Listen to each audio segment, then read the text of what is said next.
It seems like Acer's been secretly cooking up a 10-course meal in computer terms in its factories lately. Today, at its global press event here in New York, it unveiled a brand new line of computers called ConceptD that focus on four things: precision, which means color accuracy on the monitors, performance, silence, and design. Now, we took a closer look at the laptop, specifically the ConceptD 9, which is a 17-inch Powerhouse. We have a 17-inch UHD screen, Pantone validated, so it should show a myriad of colors. The ConceptD 9 is going to be super powerful. You basically can spec this up to a 9th generation Intel Core i9 and with an NVIDIA RTX 2080 graphics chip. So it also comes with a Wacom digitizer, and that's where this hinge comes in handy. You can pull the screen a lot closer to you and work directly on the canvas.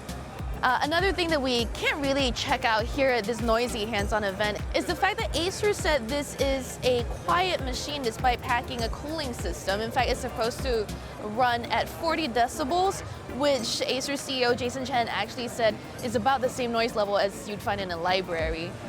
For a laptop that was designed in collaboration with an actual design agency that hands out awards, the ConceptD 9 isn't really the most inspiring thing to look at. I mean, it's really unique, it's intriguing, it looks strange, but it's chunky, it's really heavy, and the bezels are just huge, as is this hinge, which is kind of thick.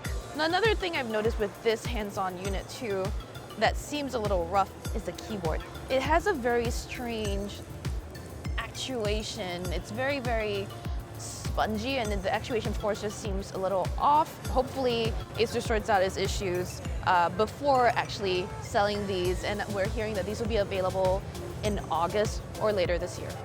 We don't know exactly how much these will cost yet, but I wouldn't be surprised if they were expensive. They pack a lot of power.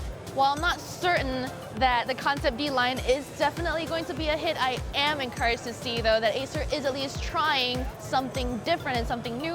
And it's also nice that there are powerful devices that look good in the market very soon. So we really won't know a lot more about these devices until we get to test them out in the real world. I would stay tuned to Engadget for all of that news.